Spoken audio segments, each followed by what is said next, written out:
সুপ্রিয় শিক্ষার্থী বন্ধুরা, আমরা আমাদের বোটানির তৃতীয় অধ্যায় কোষ রসায়ন এটার 3 নম্বর লেকচারে চলে আসছি। হ্যাঁ, এখানে তোমরা আগের যে দুটো লেকচারে পড়েছো খুব ইম্পর্টেন্ট দুইটা টপিক। একটা হচ্ছে অবশ্যই খুব ইম্পর্টেন্ট কার্বোহাইড্রেটস, এবং দ্বিতীয় লেকচারে তোমরা পড়েছো অ্যামিনো অ্যাসিড, প্রোটিন, তাই তো? আচ্ছা, এটাও খুব ইম্পর্টেন্ট লিপিড, যে লেকচারটা আমরা এখন তোমাদেরকে আলোচনা করব। কিন্তু তুলনামূলকভাবে এটা সত্যি কথা যে এটা কার্বোহাইড্রেটস বা প্রোটিন এই লেকচারের তুলনায় একটু কম গুরুত্বপূর্ণ। হ্যাঁ, আচ্ছা, তবে লিপিড থেকে কিছু জায়গা থেকে বেশি প্রশ্ন হয়, সেই বিষয়টা আমি তোমাদেরকে হাইলাইট করে দিব। আমরা কথা না বাড়িয়ে চলে যাই আমাদের এই টপিকে। আচ্ছা, শুরুতে যদি তুমি দেখো যে এটার আমাদের টপিক ভিত্তিক গুরুত্ব কিন্তু ট্রিপল স্টার। আচ্ছা, তো রিসেন্ট বছরগুলোতে দেখো লিপিড থেকে কিন্তু প্রশ্ন এসেছে। আমরা যদি একটু খেয়াল করি, দেখো 2022, 23, 20, 21, 19, 20, তার মানে রিসেন্ট বছরগুলোতে লিপিড থেকে কিন্তু প্রশ্ন এসেছে, এজন্য ইম্পর্টেন্ট। তবে লিপিডের কিছু জায়গা থেকে বেশি প্রশ্ন হয়, সেটা আমি তোমাদেরকে দেখাবো। আচ্ছা, চলে আসি যে লিপিড বা স্নেহ জাতীয় পদার্থ বিষয়টা আসলে কি। আচ্ছা, তো স্নেহ, মায়া, মমতা, তাই না, ভালোবাসা, এগুলো তো আমরা সবাই চাই। আবার অনেকগুলো বিষয় আছে, যেমন হচ্ছে বলে যে তেল মারিস না। আমরা কিন্তু এই লিপিডের অনেকগুলো বিষয়ই দৈনন্দিন জীবনে ব্যবহার করি। হ্যাঁ, তো আসলে কথাগুলো আমরা বলি, কিন্তু কেমিক্যালি বা আমরা যদি সায়েন্সের ভাষায় বলতে চাই, তাহলে আসলে একটা তেল, একটা চর্বি, একটা লিপিড, হ্যাঁ, একটা নিউট্রাল লিপিড, ট্রাইগ্লিসারাইড, মানে এরকম কিছু কনফিউজিং টার্ম কিন্তু চলে আসবে, যেগুলো সম্পর্কে তোমাকে একদম ভালো এবং সঠিক একটা ধারণা রাখতে হবে। তাইলে তুমি বুঝতে পারবা, এবং তোমাকে কিন্তু কেউ ইচ্ছামতো তেল মারতে পারবে না। তুমি কিন্তু নিজে থেকে বুঝতে পারবা যে আসলে কোনটা সঠিক, কোনটা ভুল। আচ্ছা, তো শুরুতে আসি, সেটা হচ্ছে যে লিপিড জিনিসটা বলতে আমরা কি বুঝাই। হ্যাঁ, আচ্ছা, তোমরা জানো যে একটা ট্রাইহাইড্রিক অ্যালকোহল, একটা উদাহরণ, খুব সুন্দর একটা উদাহরণ হচ্ছে গ্লিসারিন, অথবা যেটাকে আমরা বলি গ্লিসারল, তাই না? ট্রাইহাইড্রিক অ্যালকোহল মানে এই কম্পাউন্ডে কি থাকে, 3টা অ্যালকোহল মূলক। আমি একটা একটু পরে দেখাবো। তো যদি 3টা অ্যালকোহল মূলক থাকে এরকম একটা কম্পাউন্ড, যেটাকে আমরা বলছি গ্লিসারল, এটাকে তুমি যদি 3টা অ্যাসিড, জৈব অ্যাসিড এর সাথে বিক্রিয়া করাও, তাহলে কি হবে? এই 3টা জৈব অ্যাসিড মূলক এই অ্যালকোহল, যেটা ট্রাইহাইড্রিক অ্যালকোহল, সেটার অ্যালকোহল মূলকের সাথে বিক্রিয়া করবে, এবং করে 3 অণু পানি বের হয়ে যাবে, এবং যে যৌগটা তৈরি করবে সেটা হবে একটা অ্যাস্টার, তাই না? কি হবে? অ্যাস্টার। কারণ তোমরা জানো যে অ্যালকোহল এবং অ্যাসিড যদি বিক্রিয়া করে, জৈব অ্যাসিড যদি জৈব অ্যালকোহলের সাথে বিক্রিয়া করে, তাহলে কিন্তু তৈরি হয় অ্যাস্টার এবং পানি। তো এই যে ট্রাইহাইড্রিক অ্যালকোহল, যেটাকে আমরা বলছি গ্লিসারল, সে যখন 3টা অ্যাসিড, জৈব অ্যাসিডের সাথে বিক্রিয়া করবে, তখন স্বাভাবিকভাবেই যে যৌগটা তৈরি হবে সেটা অবশ্যই বাই ডেফিনেশন হয়ে যাবে একটা স্টার। এই স্টারটাই হচ্ছে লিপিড। বোঝা গেছে? তাহলে ট্রাইহাইড্রিক অ্যালকোহল, আমি একটা সিম্পল মানে উদাহরণ দিয়ে লিপিডকে বোঝাচ্ছি, সবগুলো লিপিডই এরকম তা না। তবে লিপিড হচ্ছে একটা এস্টার। এটা হচ্ছে এই যে গ্লিসারলের ট্রাইহাইড্রিক যে অ্যালকোহল, সেটা যখন জৈব অ্যাসিড, 3টা জৈব অ্যাসিডের সাথে বিক্রিয়া করে, তখন যে এস্টারটা তৈরি হয় সেটাই হচ্ছে লিপিড, বা এই ধরনের কেমিক্যাল স্ট্রাকচার যে ধরনের যৌগে থাকে সেটাই হচ্ছে লিপিড। আমরা আসবো, হ্যাঁ, আমরা ধীরে ধীরে আসবো। আচ্ছা, তাহলে এখানে দেখো কার্বন, হাইড্রোজেন, অক্সিজেন এগুলো থাকবে, এবং এটা হবে স্নেহ জাতীয় পদার্থ। আচ্ছা, এবং এটা হচ্ছে ফ্যাটি অ্যাসিডের অ্যাস্টার। দেখো এই যে, তুমি বলবা যে লিপিড, তাহলে লিপিড আবার অ্যাস্টার হলো কিভাবে? তাহলে আমরা যদি কেমিক্যালি চিন্তা করি, যে যখন অ্যালকোহলের সাথে অ্যাসিড বিক্রিয়া করে, জৈব অ্যাসিড বিক্রিয়া করে, তখন যেটা তৈরি হয় সেটা তো অ্যাস্টার। এজন্যই তো লিপিড হচ্ছে একটা এস্টার। তাহলে এটা মুখস্থ করার বিষয় নয়। আচ্ছা, এরপরে যেটা আছে সেটা হচ্ছে তেল এবং চর্বি, তাই না? যেমন আমাদেরকে অনেক সময় করা হয় এটা দিয়ে, মানে বাবা বা হচ্ছে অন্য যে কোনো সিনিয়র তোমাকে হয়তো বলতো, হ্যাঁ, গায়ে অনেক চর্বি জমে গেছে না, মানে তোমাকে এটা দিয়ে তিরস্কার করতে পারে।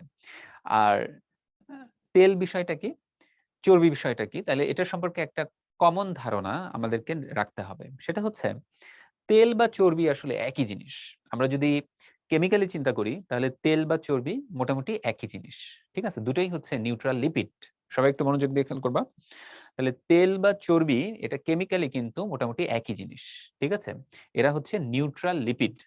কেন নিউট্রাল লিপিড বলা হয় আমি পরে আসব, তার আগে মনে রাখো তাহলে তেল বা চর্বি কেন আমরা বলছি। আচ্ছা, এটা হচ্ছে একটা তাপমাত্রার হিসাব আছে, সেটা হচ্ছে 20°C।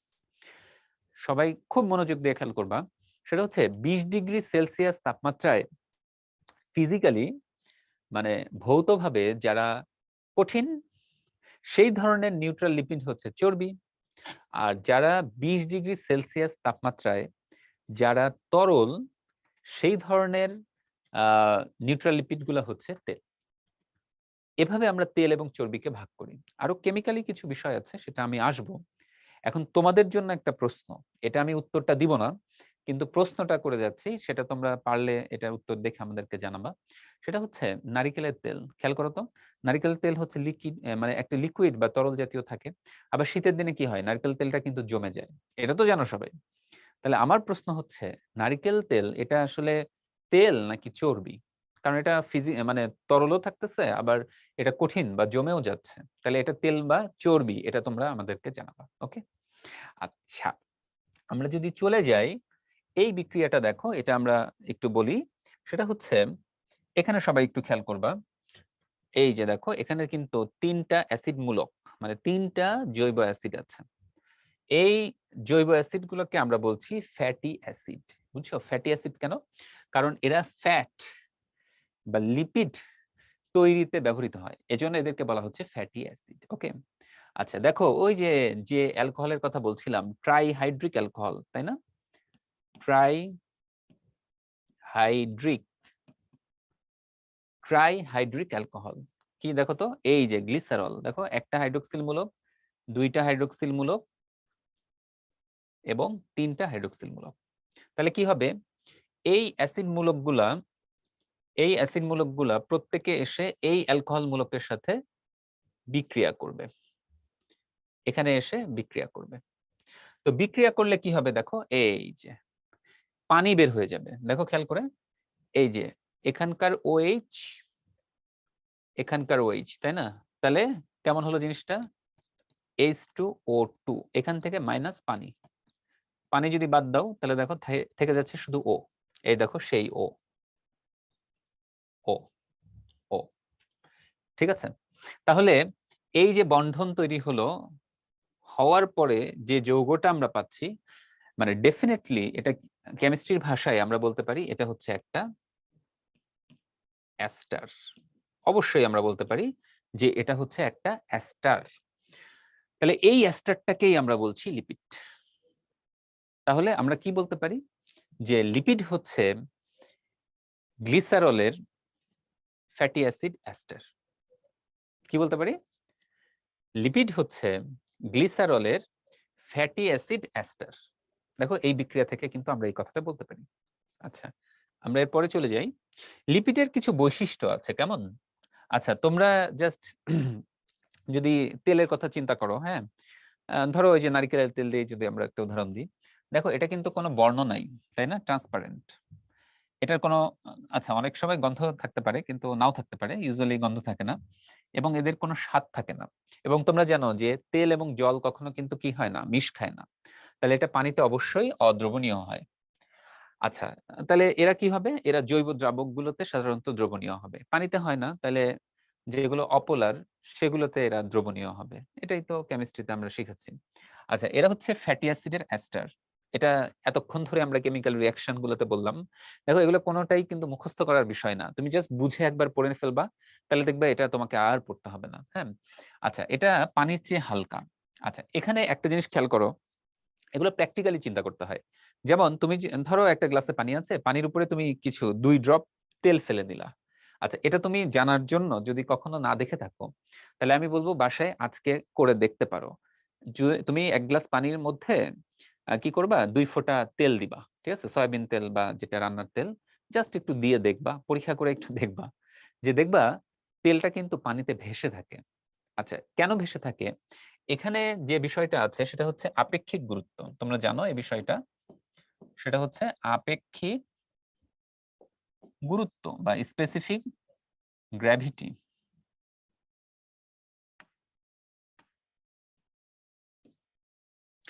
হ্যাঁ, তো কি হয় আপেক্ষিক গুরুত্ব? পানির ক্ষেত্রে আপেক্ষিক গুরুত্ব 1, কিন্তু যদি আপেক্ষিক গুরুত্ব 1 এর কম হয় তাহলে বিষয়টা যেটা হয় সেটা হচ্ছে ওই যৌগটা পানির চেয়ে হালকা হয় এবং তারা পানিতে ভেসে থাকবে। তাহলে খেয়াল করো যে লিপিডের যেহেতু আপেক্ষিক গুরুত্ব 1 এর চেয়ে কম, এজন্য এরা পানিতে ভেসে থাকবে। আচ্ছা, এরপরে এটা তোমার কেমিস্ট্রিতে জানো যে আণবিক ওজন যদি বৃদ্ধি পায় তখন কি হয়, অণুর আকার বড় হয়, তাহলে গলনাঙ্ক, স্ফুটনাঙ্ক এগুলো বেড়ে যায়। এটা তো একদম সিম্পল জিনিস। আচ্ছা, এবং লিপিডের কোনো নির্দিষ্ট গলনাঙ্ক নেই। এটা মানে হচ্ছে যে এক একটা লিপিডের গলনাঙ্ক এক এক রকম। এটা নির্ভর করে লিপিডের আকারের উপরে। আকার বড় হলে গলনাঙ্ক বেড়ে যাবে, আকার যদি কম থাকে তাহলে গলনাঙ্ক কম হবে, এই তো। আচ্ছা, লিপিডের সাথে সুদান 3 এটা যোগ করলে লাল বর্ণ ধারণ করে, এটা একটা ইনফরমেশন মনে রাখতে হবে। আচ্ছা, এবং দেখো এই যে এই কথাটা বলছিলাম যে 20°C তাপমাত্রায় কিছু কিছু লিপিড কি থাকে, কঠিন থাকে। এই কঠিন লিপিডকে বলা হচ্ছে চর্বি, এদেরকে বলা হচ্ছে চর্বি। ঠিক আছে? আচ্ছা, তাহলে পুরো জিনিসটা কিন্তু তুমি বুঝে নিলা। আচ্ছা, লিপিডের বৈশিষ্ট্য সবাই একটু খেয়াল করে দেখো তো। পানির চেয়ে হালকা, এটা কিন্তু সঠিক। এটা হাড়ের সন্ধিস্থানে লুব্রিক্যান্ট হিসেবে কাজ করে, এই যে এটা কিন্তু না। তোমরা যদি প্রথম লেকচারটা করে থাকো তোমরা দেখবা যে এই উদাহরণটা হচ্ছে কার্বোহাইড্রেট, তাই না? কার্বোহাইড্রেটের কাজ হচ্ছে এরা হাড়ের সন্ধিস্থানে লুব্রিক্যান্ট হিসেবে কাজ করে, এটা আমি বলেছিলাম তোমাদের। তাহলে এটা কিন্তু না। আচ্ছা, ফ্যাটি অ্যাসিড গ্লিসারল দ্বারা গঠিত, অবশ্যই এটা যেহেতু অ্যাস্টার এটা দিয়ে গঠিত, সুতরাং সঠিক অ্যান্সার হবে 1 এবং 3, তার মানে হচ্ছে বি। সবাই বুঝতে পেরেছো? আচ্ছা, আমরা এরপরে যাই। আচ্ছা, লিপিডের কাজ শোনো। লিপিডের কাজ আমি বলবো এটা রিডিং পড়ো সবাই, রিডিং। এটা মুখস্থ করার বিষয় না, এটা জাস্ট আমরা একটু রিডিং পড়বো। আচ্ছা, রিডিং কেন পড়বো সেটা হচ্ছে আমি এই কোনোটাই এখন বলছি না, প্রত্যেকটাই আলাদা আলাদা করে বলবো। মনে রাখবা লিপিড অনেক রকম হয়, আমরা একটু পরে ডিটেইলিং এ যাব লিপিড কি কি হয়। মনে রাখবা যে যত ধরনের লিপিড নিয়ে আমি আলোচনা করব, এই প্রত্যেকটা লিপিডের কাজ রিলেটেড জায়গায় আমি বলবো। এই সব কাজ তুমি যদি একসাথে করো তাহলে লিপিডের কাজ এই চার্টটা চলে আসবে। সুতরাং এটা কিন্তু মুখস্থ করার বিষয় না, এটা তুমি এখান থেকে পড়তেও পারো, একবার রিডিং দিতে পারো, ঠিক আছে? মুখস্থ করবা না। আচ্ছা, তো এখানে দেখো যেটা এই যে তেল চর্বি, এগুলোতে কি হয়, এগুলো থেকে প্রচুর শক্তি পাই আমরা।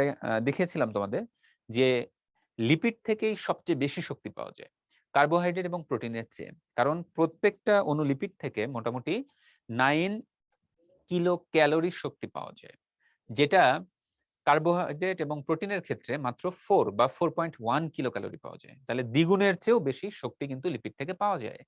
এজন্য এটা হচ্ছে শক্তির আধার হিসেবে কাজ করে। আচ্ছা, ফসফোলিপিড, লিপোপ্রোটিন, তাই না? এগুলো আমরা দেখো প্রত্যেকটাতে কিন্তু লিপিড বিষয়টা আছে। তাহলে এরা কিন্তু সেল মেমব্রেন, বিভিন্ন অঙ্গাণু সেগুলোর গঠনে সাহায্য করবে। আচ্ছা, মোম জাতীয় লিপিড, বুঝতেই পারছো মোম তো কি হয়, একটা কিউটিকলের আবরণ হিসেবে কাজ করে। আচ্ছা, এনজাইমের প্রস্থেটিক গ্রুপ হিসেবে কাজ করে। আচ্ছা, এই বিষয়টা কি, আমরা যখন এনজাইম পড়বো তখন আমরা এটা নিয়ে আরো ডিটেইলিং এ বলতে পারি। সেটা হচ্ছে যখন কোনো প্রোটিনে অপ্রোটিন অংশ থাকে এটাকে বলা হয় প্রস্থেটিক গ্রুপ। তাহলে দেখো এনজাইম হচ্ছে একটা প্রোটিন, তাহলে এই কিছু এনজাইমে অপ্রোটিন অংশ থাকে, কিছু এনজাইমে বলো অপ্রোটিন অংশ থাকে।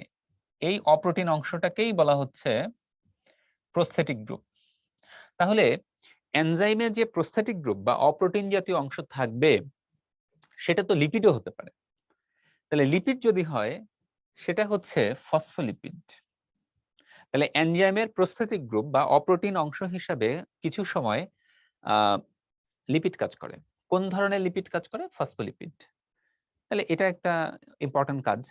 আচ্ছা, এটা আয়নের বাহক হিসেবে কাজ করে। হ্যাঁ, দেখো গ্লাইকোলিপিড, দেখো শব্দটা লিপিড কিন্তু এর সাথে আছে গ্লুকোজ। গ্লাইকো শব্দটা আসছে গ্লুকোজ থেকে, মানে লিপিডের সাথে কার্বোহাইড্রেট আছে।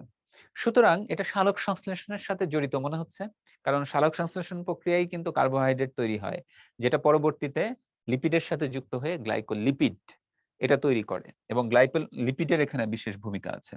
আচ্ছা, প্রোটিনের সাথে যদি লিপিড যুক্ত হয় তাহলে লিপোপ্রোটিন। এবং তোমরা জানো যে লিপোপ্রোটিন এটা হচ্ছে বিভিন্ন মেমব্রেন স্ট্রাকচারে এটা কাজে লাগে, এবং লিপোপ্রোটিন থেকে শক্তি পাওয়া যায়। আচ্ছা, আমরা লিপিডের প্রকারভেদটা খুব ভালো করে পড়বো, কারণ এটা পড়লে আমাদের পুরো লিপিডটা আমাদের জন্য একদম ডাল ভাত হয়ে যাবে। হ্যাঁ, আচ্ছা, একইভাবে যদি কোনো লিপিডে শুধুমাত্র লিপিড, লিপিড ছাড়া অন্য কিছুই নাই, এটাকে আমরা বলি সরল লিপিড। আচ্ছা, যদি যৌগিক লিপিড, এটা হচ্ছে এখানে লিপিড থাকবে, এখানে লিপিড থাকবে, আর লিপিডের সাথে থাকবে নন লিপিড, মানে এমন একটা অংশ থাকবে যেটা লিপিড না। তাহলে এই ধরনের লিপিডকে আমরা বলছি যৌগিক লিপিড। আচ্ছা, আর বিভিন্ন লিপিড থেকে যেটা তৈরি হয় এটা হচ্ছে উদ্ভূত লিপিড বা ডিরাইভড। হ্যাঁ, সেই জাতক, কেমিস্ট্রিতে যেরকম আছে জাতক, সেরকম এখানে উদ্ভূত লিপিড। আমরা প্রোটিনেও দেখেছিলাম যে উদ্ভূত প্রোটিন, তাই না, যে প্রোটিনগুলো থেকে যেগুলো যা তৈরি হয়। আচ্ছা, যদি আমরা আসি সরল প্রোটিনে, সরল প্রোটিনকে আমরা ভাগ করছি দেখো দুভাবে। একটা হচ্ছে স্নেহদ্রব্য, আর একটা হচ্ছে মোম। এগুলো কিন্তু খেয়াল করে পড়বা, কারণ এগুলাই চলে আসবে এবং ভুল হবে। তাহলে মোম কিন্তু মনে রাখতে হবে, মোম কিন্তু সরল, তাই না? নরম অর্থে কিন্তু আমরা মোম শব্দটা ব্যবহার করি, যে তার মনটা হচ্ছে মোমের মতো। হ্যাঁ, তার মানে হচ্ছে সে সহজ সরল, এভাবে আমরা মনে রাখতে পারি। আচ্ছা, স্নেহদ্রব্য, এটার আরেকটা নাম আমাদের একটু মনে রাখতে হবে। স্নেহদ্রব্য এটাকে আমরা বলতে পারি নিউট্রাল লিপিড। কেন বলা হয় আমি একটু পরে বলবো। তাহলে স্নেহদ্রব্য এটাকে আমরা বলতে পারি নিউট্রাল লিপিড। ওকে, আচ্ছা, খেয়াল করে দেখো, লিপিড মানেই কিন্তু স্নেহদ্রব্য না, কথাটা খেয়াল করবা। লিপিড মানেই কিন্তু স্নেহদ্রব্য না, ঠিক আছে? স্নেহ জাতীয় পদার্থ বলতে পারি। তাহলে লিপিডকে আমরা বলতে পারি স্নেহ জাতীয়, মানে এই যে স্নেহদ্রব্যের মতো। হ্যাঁ, কিন্তু লিপিড কিন্তু স্নেহদ্রব্য, সব লিপিড কিন্তু স্নেহদ্রব্য না, এটা মনে রাখতে হবে। তাহলে লিপিড স্নেহদ্রব্য হতে পারে, লিপিড মোম হতে পারে, লিপিড যৌগিক লিপিড মানে ফসফোলিপিড, গ্লাইকোলিপিড, সালফোলিপিড, লিপোপ্রোটিন এমন হতে পারে। আবার লিপিড উদ্ভূত লিপিড যেমন স্টেরয়েড, টারপিনস, রাবার এরকমও হতে পারে। ঠিক আছে? তাহলে লিপিড মানে স্নেহ জাতীয় পদার্থ, কিন্তু লিপিড মানেই স্নেহদ্রব্য না, এই কথাটা লিখে রাখো। লিপিড মানেই স্নেহ জাতীয় পদার্থ, কিন্তু লিপিড মানেই স্নেহদ্রব্য না। কনফিউজিং বিষয়, কিন্তু এটা মনে রাখতে হবে। আচ্ছা, তো আমরা এখানে যেটা বলছিলাম, শুধু লিপিড, সরল লিপিড, লিপিডের সাথে নন লিপিড অংশ থাকবে, এটা হচ্ছে যৌগিক লিপিড। আর লিপিড থেকে যে পদার্থগুলো আমরা পাবো সেটা হচ্ছে ডিরাইভড বা উদ্ভূত লিপিড। আচ্ছা, কোনটি জাতক লিপিড? এই যে দেখো আমরা পেয়ে গেছি। লিপোপ্রোটিন এটা যৌগিক লিপিড, ফসফোপ্রোটিন লিপিড যৌগিক লিপিড, মোম এটা সরল লিপিড। সুতরাং উত্তর হবে স্টেরয়েড। আসো, রাসায়নিক গঠন প্রকৃতির উপর ভিত্তি করে আমরা লিপিডকে ভাগ করি 3 ভাগে, যেটা আমরা ওই ফ্লো চার্টে দেখালাম। এই দেখো সরল লিপিড, সরল লিপিড 2 রকম ছিল, এই যে চর্বি এবং তেল, এদেরকে আমরা বলছি স্নেহ জাতি, স্নেহদ্রব্য। এদেরকে আমরা বলতে পারি স্নেহদ্রব্য, অথবা এটাকে বলা হয় নিউট্রাল লিপিড। ঠিক আছে? তাহলে তেল বা চর্বি এটা হচ্ছে স্নেহ দ্রব্য, অথবা এটাকে বলা হয় নিউট্রাল লিপিড, এরা সরল লিপিড। এবং আরেকটা উদাহরণ হচ্ছে মোম। আচ্ছা, যৌগিক লিপিড একটু আগে ফ্লো চার্টে আমরা যা দেখেছি সব এখানে লেখা আছে। উদ্ভূত লিপিড একটু আগেই দেখেছি, স্টেরয়েড, টারপিনস, রাবার। আচ্ছা, আণবিক গঠন অনুযায়ী লিপিডকে আবার ভাগ করা যায়, দেখো এখানে 5 রকম। আণবিক গঠন অনুযায়ী খেয়াল করে দেখবা, এটা যেন ভুল না হয়। রাসায়নিক গঠন প্রকৃতির অনুযায়ী 3 প্রকার, আর আণবিক গঠন অনুযায়ী 5 প্রকার। এই 3, এবং 5 এটা যেন ভুল না হয়, সবাই একটু খেয়াল করে দেখবা। ঠিক আছে, রাসায়নিক গঠন প্রকৃতির উপরে 3 প্রকার: সরল, যৌগিক, উদ্ভূত, যেটা আমরা ফ্লো চার্টে দেখালাম। আর আণবিক গঠন অনুযায়ী 5 রকম, সেটাও মনে রাখতে হবে। খেয়াল করে দেখো, নিউট্রাল লিপিড এটা কেমন ছিল? এটা অনুযায়ী এটা ছিল সরল, সরল লিপিড, তাই না? এই যে দেখো মোম, মোম কেমন ছিল? এটাও ছিল সরল লিপিড, এটাও ছিল সরল লিপিড। আচ্ছা, এবার একটু খেয়াল করে দেখো তো, এই যে টার্পিনয়েডস এটা কেমন ছিল? এই যে উপরে দেখি স্টেরয়েড, টার্পিনয়েডস, রাবার, এটা ছিল উদ্ভুত, উদ্ভুত, উদ্ভুত, তাই না? টার্পিনয়েডস। আর মাঝের যে দুইটা ফসফোলিপিড, গ্লাইকোলিপিড, এই দুইটা কি ছিল? এই দুইটা ছিল যৌগিক, এই দুইটা ছিল যৌগিক। তাহলে খেয়াল করো, এভাবে কিন্তু খেয়াল করে তুমি না পড়লে পরীক্ষার হলে কনফিউজিং অপশন থাকে, সেটা কিন্তু তুমি অ্যান্সার করতে পারবা না। তাহলে আবারও বলি, আণবিক গঠন অনুযায়ী যে 5 প্রকার, এগুলোকেও কিন্তু আমি আগের রাসায়নিক গঠন প্রকৃতি অনুযায়ী ভাগ করে দিতে পারি। একটা হচ্ছে দুইটা সরল লিপিড, দেখো একটা হচ্ছে নিউট্রাল লিপিড, একটা হচ্ছে মোম। এই দুইটা কিন্তু আণবিক গঠন অনুযায়ী লিপিডের প্রকারভেদের মধ্যে আছে।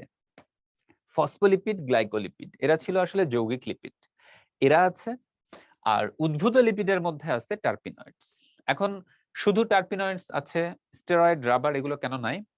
কারণ হচ্ছে এই যে স্টেরয়েড, টার্পিনস, রাবার এগুলো হচ্ছে সবই এই টার্পিনয়েডস টাইপ যৌগ। ঠিক আছে, তো যে কোনো একটা মানে কি বলা যায়, প্রোটোটাইপ কম্পাউন্ডস কে এখানে দেখাচ্ছে। তাহলে টার্পিনয়েডস টাইপ বলতে এখানে একটা অংশ থাকে, সেই অংশটাকে বলা হয় আইসোপ্রিন। এই যৌগগুলোতে থাকে আইসোপ্রিন, আমি একটু পরে দেখাবো, C5H8 এই স্ট্রাকচারটা থাকে। হ্যাঁ, তাহলে উদ্ভূত লিপিডগুলোতে আইসোপ্রিন এই অংশটা থাকে। হ্যাঁ, একক বা তুমি যেটাই বলো। তাহলে অসংখ্য আম, এই আইসোপ্রিন এককে গঠিত যে যৌগগুলো হবে, টার্পিনয়েডস হতে পারে, আবার অনেক সময় আইসোপ্রিন একটাও থাকতে পারে। আচ্ছা, যেমন স্টেরয়েড হতে পারে, রাবার হতে পারে। তাহলে এগুলো হচ্ছে আইসোপ্রিনয়েড যৌগ, মানে এই যৌগগুলোর স্ট্রাকচারের মধ্যে আইসোপ্রিন থাকবে। তো ওখান থেকে প্রোটোটাইপ একটা নেওয়া হয়েছে, যেটা হচ্ছে টার্পিনয়েডস। তাহলে এই মোটামুটি হচ্ছে আমাদের লিপিডের প্রকারভেদের একটা বেসিক আইডিয়া তোমাদেরকে দিলাম। আসো, এখন তোমাকে এখানে যেটা বুঝতে হবে সেটা হচ্ছে যে সরল লিপিড এটা কি।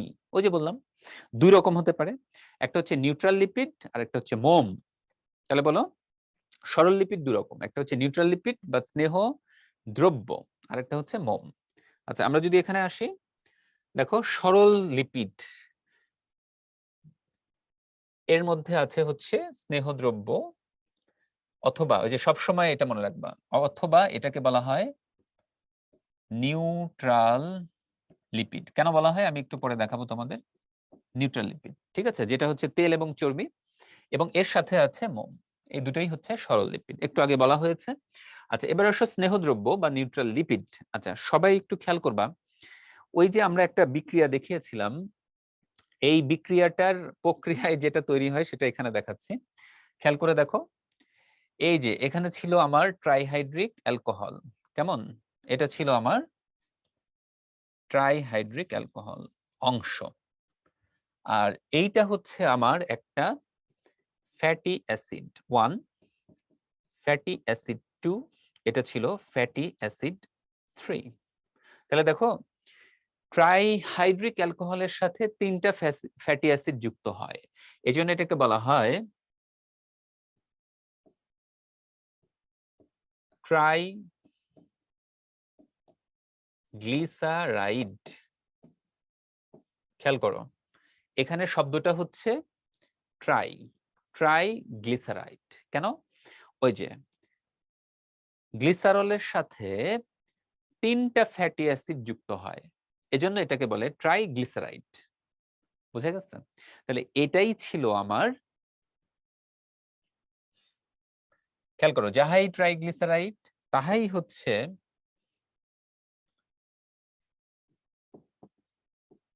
স্নেহ দ্রব্য, তাহাই হচ্ছে নিউট্রাল লিপিড। এগুলা বারবার কেন বলছি? কারণ এগুলা কনসেপশন ঠিক না থাকলে তুমি উত্তর দিবা উল্টা পাল্টা, ঠিক আছে? তাহলে ট্রাইগ্লিসারাইড কেন বলা হয়? কারণ এই যে গ্লিসারলের সাথে 3টা ফ্যাটি অ্যাসিড যুক্ত হয়, এজন্য এটাকে বলা হয় ট্রাইগ্লিসারাইড। আচ্ছা, এবং এটাকে স্নেহদ্রব্য বলা হয় কারণ এটা তেল বা চর্বি এরকম হয়। আচ্ছা, এটাকে নিউট্রাল লিপিড কেন বলা হয়? এটা হচ্ছে প্রশ্ন। তোমাদের কাছে এই প্রশ্নটা করলাম, তুমি জানো কিনা? যদি জানো হ্যাঁ লিখো, যদি না জানো না লিখো, খাতায় লিখো। তাহলে নিউট্রাল লিপিড কেন বলা হয় সবাই একটু খেয়াল করবা। সেটা হচ্ছে, বলতো এখানে এই যে ট্রাইহাইড্রিক অ্যালকোহল, তাহলে অ্যালকোহল মূলক আমার কয়টা ছিল? অ্যালকোহল মূলক ছিল আমার 3টা। এবার দেখো এখানে ফ্যাটি অ্যাসিড যুক্ত হয়েছে কয়টা? 3টা।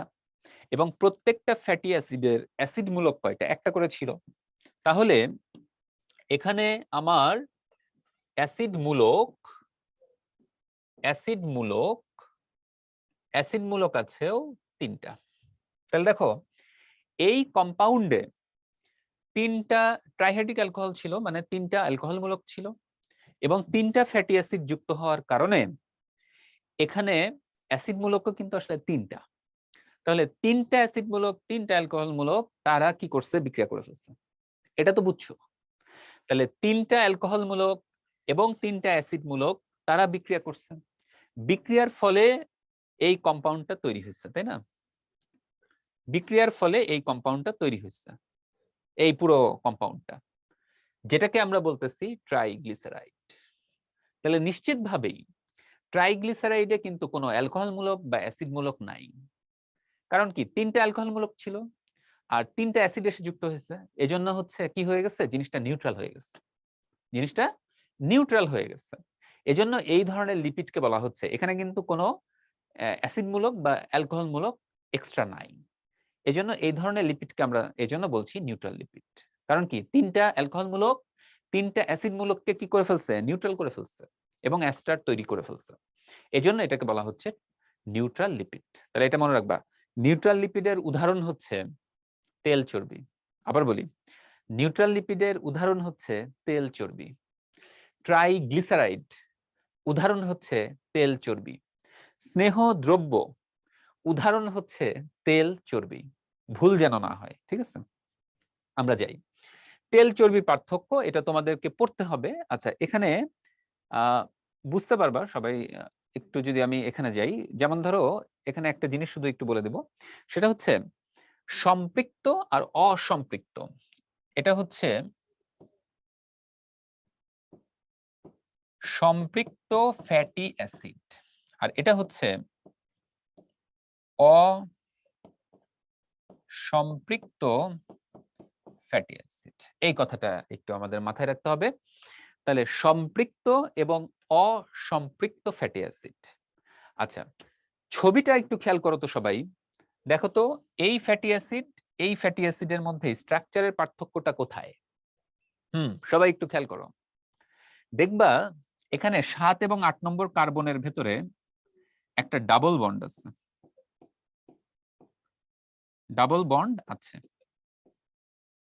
তাহলে যে ধরনের ফ্যাটি অ্যাসিডের ডাবল বন্ড থাকবে এদেরকে আমরা বলবো অসম্পৃক্ত বা আনস্যাচুরেটেড। একাধিকও থাকতে পারে, একাধিক থাকলে পলি আনস্যাচুরেটেড আমরা বলবো। তাহলে যদি একটা ডাবল বন্ড থাকে তাহলে মোনো আনস্যাচুরেটেড ফ্যাটি অ্যাসিড বা অসম্পৃক্ত ফ্যাটি অ্যাসিড। আর যেখানে দেখো এখানে কিন্তু এই ফ্যাটি অ্যাসিডে কোনো ডাবল বন্ড নাই, তার মানে হচ্ছে যে এরা হবে সম্পৃক্ত ফ্যাটি অ্যাসিড। এবার আসো তেল চর্বির পার্থক্যর ক্ষেত্রে ওই পড়াটা আমাদের কাজে লাগবে। কি সেটা? চর্বি মনে রাখবা, চর্বি হচ্ছে কঠিন, তাহলে এটা মনে রাখবা সবকিছু একটু বেশি থাকবে এখানে, হ্যাঁ। আর তেলটা হচ্ছে তরল, মানে তরল, মানে তেল। তো এখানে আকারটা, যে মলিকুলের যে আকারটা, সেই আকারটা হবে ছোট। আচ্ছা, তাহলে এখানে খেয়াল করো চর্বি, তাহলে দেখো এদের ফ্যাটি অ্যাসিড কিন্তু লম্বা, অনেক আকারে বড়, এজন্য এটা কঠিন। এবং এখানে ফ্যাটি অ্যাসিডটা একটু শর্ট, তরল, তাহলে এদের যে অণুর যে আকারটা সেটা কিন্তু ছোট হবে। ঠিক আছে, আচ্ছা এরপরে তুমি যদি একটু খেয়াল করো, সেটা হচ্ছে এখানে থাকবে সম্পৃক্ত আর তেলে থাকবে অসম্পৃক্ত। তার মানে হচ্ছে এখানে ফ্যাটি অ্যাসিড গুলোতে কি থাকবে, ডাবল বন্ড, ডাবল বন্ড থাকবে। আচ্ছা আমরা যেটা বলেছিলাম যে চর্বি এটা হচ্ছে কঠিন থাকে 20°C তাপমাত্রায়, সাধারণত কঠিন থাকে, অর্ধকঠিনও থাকতে পারে। তেল থাকবে কি তরল, ত তেল, ত তরল, শেষ। আচ্ছা এরপরে হচ্ছে গলনাঙ্ক। আচ্ছা বলো তো, এখানে ফ্যাটি অ্যাসিড এটার কিন্তু লম্বা, লম্বা শিকল, বড়, তাহলে এটা কি হবে, এটার গলনাঙ্ক বেশি হবে, কারণ আকারটা তো বড়। আর এখানে গলনাঙ্ক কি হবে, কম হবে, এই তো। আচ্ছা এরপরে হচ্ছে উদাহরণ, উদাহরণগুলো তো একটু মনে রাখতে হবে, কিছু করার নাই। আচ্ছা এখানে একটা জিনিস খেয়াল করবা, সেটা হচ্ছে চর্বির উদাহরণের মধ্যে কিন্তু ওই যে দেখো এই কথাগুলো লেখা আছে, পাম অয়েল, নারিকেল তেল, আচ্ছা মাছের তেল, খেয়াল করছো? তাহলে দেখো নাম তেল কিন্তু আসলে চর্বি, খেয়াল করছো? এটা একটু খেয়াল করে পড়বা।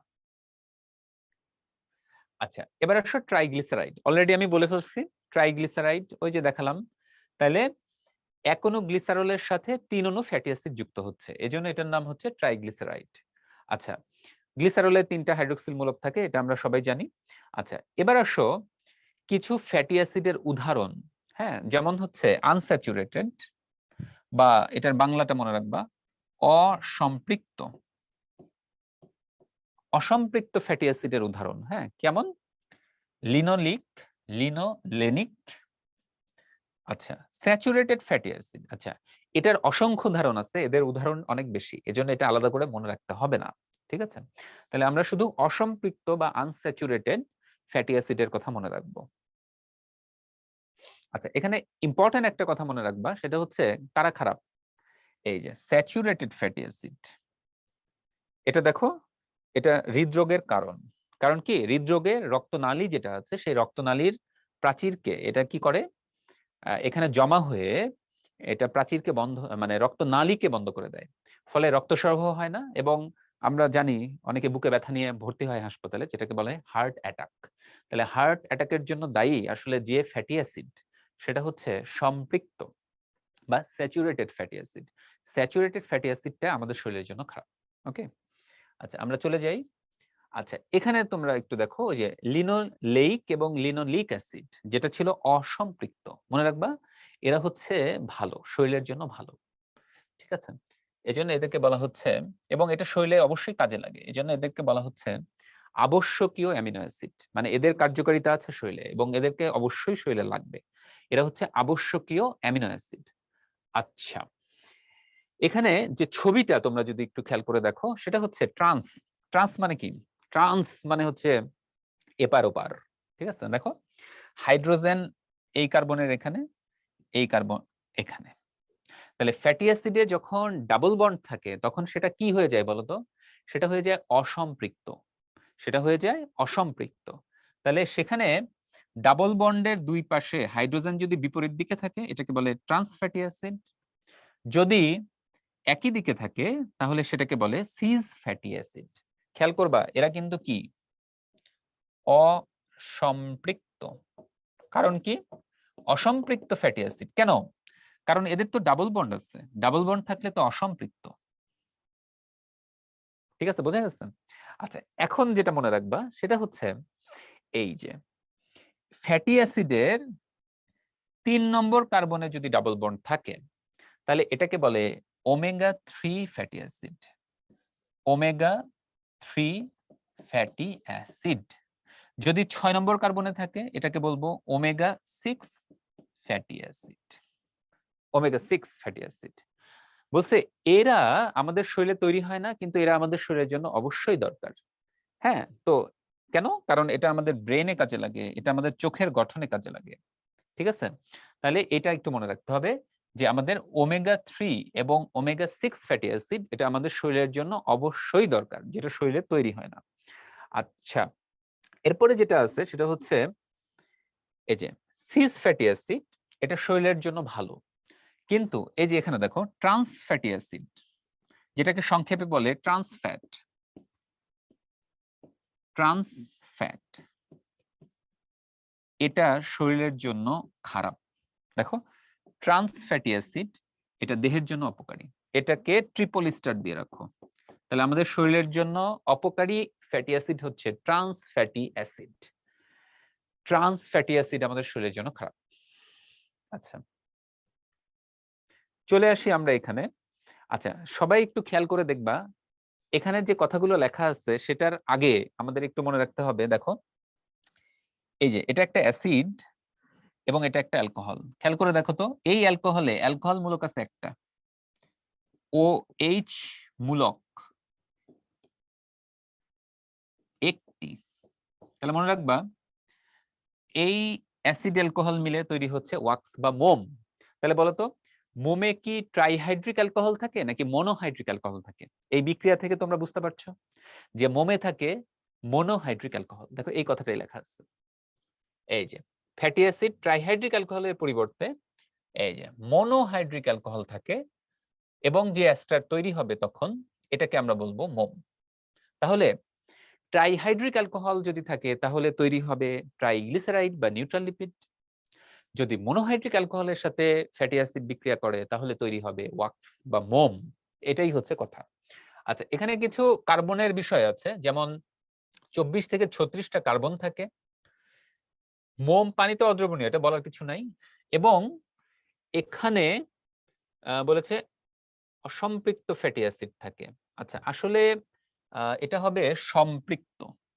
সম্পৃক্ত কেন? কারণ এর উদাহরণটা পরে বলা আছে যে মোম হচ্ছে রাসায়নিকভাবে নিষ্ক্রিয়, কারণ কোনো কার্বন চেইনে কোনো ডাবল বন্ড থাকে না। এখন বলতো ডাবল বন্ড যদি না থাকে তাহলে সেটা তো কি হয়ে যায়? সম্পৃক্ত। ঠিক আছে, ডাবল বন্ড না থাকলে সেটা কি হয়ে যায়? সম্পৃক্ত। তাহলে এখানে কিন্তু ভুল আছে। আচ্ছা, এবং এখানে ফ্যাটি অ্যাসিডে কার্বন সংখ্যা সেটা মনে রাখতে হবে 14 থেকে 36, এবং অ্যালকোহল যেটা ব্যবহৃত হয় সেখানে কার্বন সংখ্যা 16 থেকে 36। এই মোটামুটি এই কথাগুলো একটু মনে রাখতে হবে, মানে এখানে কার্বন সংখ্যাটা ইম্পর্টেন্ট। মোমের কাজ, এটা রিডিং পড়বা, এটা কিন্তু মুখস্থ করার বিষয় না। হ্যাঁ, মোম কি করে? পাতার ত্বকের আবরণ থাকে, তাই না? সেগুলোই লেখা আছে, প্রতিরোধক, তারপর প্রতিরোধক, হ্যাঁ, তারপর কিউটিন সুবেরিন, এগুলো মোম জাতীয়। মোম থেকে মোমবাতি তৈরি হয়, এগুলো কি মুখস্থ করতে হয়? প্রসাধনী শিল্পে এটা ব্যবহৃত হয়, এগুলো তো মুখস্থ করার বিষয় না। তাহলে মোমের কাজ রিডিং, আর দিয়ে বুঝাচ্ছি রিডিং, এটা মুখস্থ করার দরকার নেই। আচ্ছা, সরল লিপিডের উদাহরণ নয়। আচ্ছা, আবারও দেখো এই কথাটা, চর্বি অবশ্যই, তেল অবশ্যই সরল লিপিড, মোম অবশ্যই সরল লিপিড। তাহলে সরল লিপিড না কোনটা? রাবার। রাবার হবে অ্যান্সার। কেন? রাবার, স্টেরয়েড, টারপিনস, এরা হচ্ছে উদ্ভুত লিপিড। তাহলে আমি যদি বলি এটা হবে, এরা হচ্ছে উদ্ভুত লিপিড। তাহলে এরা সরল লিপিড না, এরা হচ্ছে উদ্ভুত লিপিড। ওকে, আচ্ছা, চলে আসি যৌগিক লিপিড। খুব সহজ, মনে রাখতে হবে যে এরা লিপিডের সাথে লিপিড ছাড়া অন্য কোন ধরনের পদার্থ এদের আছে। আচ্ছা, তার মধ্যে কি কি থাকতে পারে? যেমন আমরা প্রথমে যদি আসি, ফসফেট গ্রুপ থাকবে। তাহলে লিপিডের সাথে যখন ফসফেট গ্রুপ থাকবে তখন এটাকে বলবো ফসফোলিপিড। আচ্ছা, মনে রাখতে হবে যেটা, সেটা হচ্ছে এদের উদাহরণগুলা, এগুলোই পরীক্ষায় আসে। যেমন দেখো লেসিথিন, সেফালিন, প্লাজমিলোজেন, এবং আরেকটা সহজ উদাহরণ হচ্ছে ফসফোটাইডিক অ্যাসিড। এটাও কিন্তু এক ধরনের ফসফোলিপিড। তাহলে এই চারটা নাম আমরা মনে রাখবো।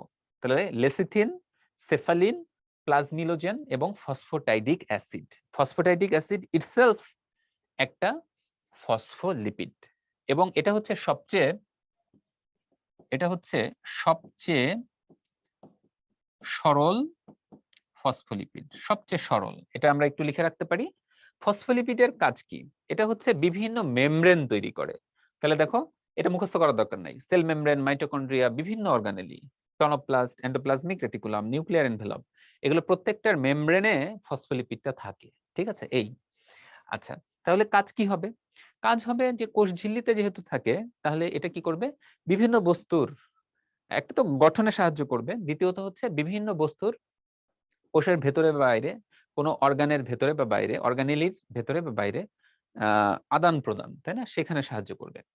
আচ্ছা, তাহলে দেখো যে বিভিন্ন অঙ্গাণুর গাঠনিক উপাদান, আয়ন বাহক, যেহেতু এটা কোষ ঝিল্লিতে থাকে, আবার কিছু এনজাইমের প্রস্থেটিক গ্রুপ।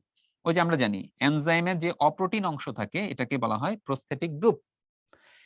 তাহলে ফসফোলিপিড এনজাইমের প্রস্থেটিক গ্রুপ হিসেবে কাজ করে। ঠিক আছে, গেল। আচ্ছা, রক্ত জমাট বাঁধতে সাহায্য করে, এটা খুবই ইম্পর্টেন্ট। এই এটাকে ট্রিপল স্টার দিয়ে রাখবো, রক্ত জমাট বাঁধতে সাহায্য করে ফসফোলিপিড। এবং কোষের ভেদ্যতা এবং পরিবহন প্রক্রিয়া নিয়ন্ত্রণ করে। কেন? কারণ এটা তো কোষ ঝিল্লিতে থাকে, ঝিল্লির উপাদান, তাহলে এটা কোষের ভেদ্যতা এবং পরিবহনের সাথে এটা অবশ্যই কানেক্টেড। আসো, গ্লাইকোলিপিড, বোঝাই যাচ্ছে। লিপিড, লিপিডের সাথে থাকবে কার্বোহাইড্রেট অংশ, আমরা সংক্ষেপে যদি বলি সিএইচও। এবার আসো, এই কার্বোহাইড্রেট হিসেবে গ্যালাক্টোজ বা গ্লুকোজ থাকবে। ঠিক আছে, এবং ক্লোরোপ্লাস্ট, ক্লোরোপ্লাস্ট বলো, প্লাস্টিড বলো, যেটাই বলো, সেখানে কিন্তু এই আমাদের গ্লাইকোলিপিডটা বেশি থাকে। কেন? কারণ সেখানে তো কার্বোহাইড্রেট তৈরি হয়, এবং গ্লাইকোলিপিডের একটা বিশেষ কাজ হচ্ছে এরকম সালোক সংশ্লেষণে সহায়তা করা। ঠিক আছে, সুতরাং ওখানে বেশি থাকবে। আচ্ছা, গেল। গ্লাইকোলিপিড যেটা হয় কোষ ঝিল্লিতে, এই যে এই ছবিটা তোমরা যদি দেখো, এটা হচ্ছে আমাদের কোষ ঝিল্লির ডাবল বাইলেয়ার বা ডাবল লেয়ার যে অংশটা, তাহলে কোষ ঝিল্লির বাইরের দিকে এই যে দেখো এরকম, তাই না, গাছের মতো লতানো পাতানো যে অংশটা আছে, এই অংশটাকেই আমরা বলছি, এটাই হচ্ছে আমাদের গ্লাইকোক্যালিক্স। ক্যালিক্স, গ্লাইকোক্যালিক্স মানে হচ্ছে গ্লাইকোপ্রোটিন, গ্লাইকোলিপিড, মানে এখানে গ্লুকোজ বা কার্বোহাইড্রেট অংশের সাথে লিপিডও থাকবে, আবার প্রোটিন অংশও থাকবে। যদি প্রোটিন থাকে এটার নাম গ্লাইকোপ্রোটিন, আবার যেখানে গ্লুকোজ বা কার্বোহাইড্রেটের সাথে তোমার হচ্ছে লিপিড অংশ থাকে সেটাকে আমরা বলি গ্লাইকোলিপিড। ওকে, তাহলে কোষ ঝিল্লিতে কিন্তু এই অংশটা থাকে। আচ্ছা, এই কথাটাই এখানে লেখা আছে। আচ্ছা, এখন আসো, যদি গ্লুকোজ না থেকে কোনো গ্লাইকোলিপিডে গ্যালাক্টোজ থাকে, তাহলে এটাকে আমরা কি বলবো? বলবো গ্যালাক্টোলিপিড। সহজ কথা, গ্লুকোজ থাকলে কি গ্লাইকোলিপিড, যদি গ্যালাক্টোজ থাকে তাহলে বলবো গ্যালাক্টোলিপিড। এই তো। আচ্ছা, আসো, তাহলে ফটোসিনথেসিস এটা সাহায্য করে, আমরা অলরেডি বলছি, কারণ ক্লোরোপ্লাস্টে কিন্তু এটা পাওয়া যায়। আচ্ছা, এবার আসো সালফোলিপিড। সালফোলিপিডে বোঝাই যাচ্ছে নাম থেকে, এটা সালফার থাকবে, এবং এটাও কিন্তু ক্লোরোপ্লাস্টে পাওয়া যায়। এটা এত ইম্পর্টেন্ট না। লিপোপ্রোটিন, এটা সবাই সবাই সবাই খুব ভালো জানো যে লিপোপ্রোটিন কোথায় থাকে, ওই যে কোষ ঝিল্লির মানে ডাবল লেয়ার যে মেমব্রেন, সেখানে কিন্তু লিপোপ্রোটিন থাকে। তাহলে মাইটোকন্ড্রিয়া বলো, ক্লোরোপ্লাস্ট বলো, বিভিন্ন কোষ ঝিল্লি, যারা ঝিল্লিবদ্ধ অঙ্গাণু, তাদের এই ঝিল্লিতে কিন্তু আমরা এই অংশটা পাবো। এগুলো সহজ পড়া। আচ্ছা, আসো, নিচের কোনটি ফসফোলিপিড? আচ্ছা, এই যে লেসিথিন, এটাই হচ্ছে ফসফোলিপিড। নিচের কোনটি ফসফোলিপিড? দেখো এটাও আসছে, আবার আসছে, এই যে সেফালিন। কেন? কারণ তোমরা জানো মোম এটা সরল লিপিড, রাবার এটা একটা উদ্ভূত লিপিড, এন্ড সিটোস্টেরল এটা হচ্ছে স্টেরল বা স্টেরয়েড জাতীয় লিপিড, যেটা হচ্ছে একটা উদ্ভূত লিপিড। ওকে, আসো তো দেখি লিপিড প্রোফাইল বিষয়টা কি। এটা হচ্ছে বিশেষ করে যারা মোটাসোটা, তাই না, তারা যখন ডাক্তারের কাছে যায় তখন কি হয়, মানে ডাক্তার সাহেব নিজে থেকেও বলতে পারে, অথবা তারা নিজেরাই কিন্তু গিয়ে ডিমান্ড করেন যে ডাক্তার আমার রক্তে মনে হয় চর্বি বেশি আছে, তাই না, তাহলে আমার রক্তের চর্বিটা একটু দেখে দেন। তো ডাক্তার সাহেব তখন যে টেস্টটা করে সেটারই নাম হচ্ছে লিপিড প্রোফাইল। মানে তুমি যখন সকালে খালি পেটে, অথবা অন্য সময় হতে পারে, এটা আমরা সাধারণত খালি পেটে করি, খালি পেটে যখন তুমি রক্তটা শরীর থেকে নেওয়া হয় এবং রক্তের মধ্যে চর্বিটা দেখা হয়, এটাকে বলা হচ্ছে লিপিড প্রোফাইল। বলো, এটাকে কি বলা হচ্ছে? এটাকে বলা হচ্ছে লিপিড প্রোফাইল। তাহলে আমরা সেখানে কি কি দেখি? একটা জিনিস না, কিন্তু কয়েকটা জিনিস দেখা হয়। দেখা হয় কোলেস্টেরল, টোটাল কোলেস্টেরল, মানে কোলেস্টেরলের পুরোটা একসাথে হিসাব করা হয়। হিসাব করা হয় হাই ডেনসিটি লিপোপ্রোটিন, যেটাকে সংক্ষেপে বলে HDL। দেখা হয় LDL, লো ডেনসিটি লিপোপ্রোটিন। হ্যাঁ, আচ্ছা, দেখা হয় ট্রাইগ্লিসারাইড, ওই যে আমরা যেটা নিয়ে আলোচনা করলাম এতক্ষণ ধরে, ট্রাইগ্লিসারাইড বা নিউট্রাল লিপিড। দেখো এগুলো ঘুরে ফিরে বিভিন্ন জায়গায় আসবে। তাহলে দেখো আমরা চারটা জিনিস দেখি। দেখো এটা 1, এটা 2, এটা 3, এটা 4। খেয়াল করে দেখবা যে আসলে আমরা কি একটা জিনিস দেখতেছি নাকি অনেকগুলো জিনিস দেখতেছি। রক্তের চর্বি কিন্তু এই চারটা দেখা হয়। যেহেতু এখানে একাধিক জিনিস দেখা হয়, এজন্য এটাকে বলে lipid profile, not blood lipid. এটাকে বলা হয় লিপিড প্রোফাইল, মানে প্রোফাইল করে দেখা হচ্ছে যে কোনটা কেমন থাকে। তাহলে আমাদের যেটা জানতে হবে যে এগুলো আসলে কেমন থাকলে আমরা বেশি বলি। হ্যাঁ, যেমন টোটাল কোলেস্টেরল, এটা যদি মিলিগ্রাম পার ডেসিলিটার হিসাবে 240-এর বেশি হয় তখন আমরা এটাকে বলি হাই। এইচডিএল, এইচডিএলটা নরমালি 40-এর বেশি থাকার কথা, কিন্তু যাদের এই চর্বির সমস্যা আছে, রক্তের চর্বির সমস্যা আছে, তাদের ক্ষেত্রে এটা কম থাকে। আচ্ছা, আসো এলডিএল। এলডিএলটাও যদি 160-এর বেশি, 160 মিলিগ্রাম পার ডেসিলিটার এর বেশি থাকে, এটা খারাপ, শরীরের জন্য খারাপ। আচ্ছা, এবার আসো ট্রাইগ্লিসারাইড। ট্রাইগ্লিসারাইড হচ্ছে যদি 200-র বেশি হয়। তাহলে এই পয়েন্টগুলো একটু মনে রাখতে হবে। যদি টোটাল কোলেস্টেরল 240-এর বেশি হয়, যদি এলডিএল 160 এর বেশি হয়, যদি ট্রাইগ্লিসারাইড 200-র বেশি হয়, তাহলে এটা শরীরের জন্য খারাপ। ঠিক আছে, এদেরকে আমরা বলবো যে তাদের হয়তো চর্বির ওষুধ লাগবে। কেমন? আচ্ছা, আমরা এর পরের অংশে যাই। তোমরা সবাই এখানে একটু খেয়াল করো। এটা আমরা দেখাচ্ছি একটা রক্তনালী। দেখো রক্তনালীতে এই যে এই হলুদ অংশটাই হচ্ছে চর্বি। এই চর্বিটা জমা হয়ে রক্তনালী কেমন সরু হয়ে যাচ্ছে, তাই না? দেখো এখানে রক্তনালীটা কত বড় ছিল, আর এখানে এসে রক্তনালীটা সরু হয়ে গেছে। সবাই যদি এখানে একটু খেয়াল করে দেখো, আমি এখানে একটু দেখাই। দেখো এই যে রক্তনালীর প্রাচীর, এই যে এমন থাকার কথা ছিল, এই পুরো জায়গাটাতে চর্বি জমা হয়ে গেছে। দেখো আবার এখানে দেখো রক্তনালীর প্রাচীরে চর্বি জমা হয়ে গেছে, এই এমন থাকার কথা ছিল, এই যে চর্বি জমা হয়ে গেছে, চর্বি জমা হয়ে গেছে। খেয়াল করে দেখো রক্তনালীর প্রাচীরটা চেপে আসছে, মানে এটা সরু হয়ে গেছে। আচ্ছা, এখানে আমি যেটা দেখাচ্ছি সেটা সবাই একটু খেয়াল করবা। দেখো তো 1, 2, 3, 4, 5, তাহলে আমি লিখে ফেলবো C5। দেখো 3টা হাইড্রোজেন, 2টা, 5টা, এই একটা, 6টা, এখানে 2টা, 8টা। তাহলে লিখে ফেলবো C8। তাহলে বোঝা যাচ্ছে এই যৌগটা হচ্ছে C5H8। তাহলে এরকম একটা বা একাধিক এই কম্পাউন্ড যদি কোনো যৌগে থাকে, এই একককে বলা হচ্ছে আইসোপ্রিন।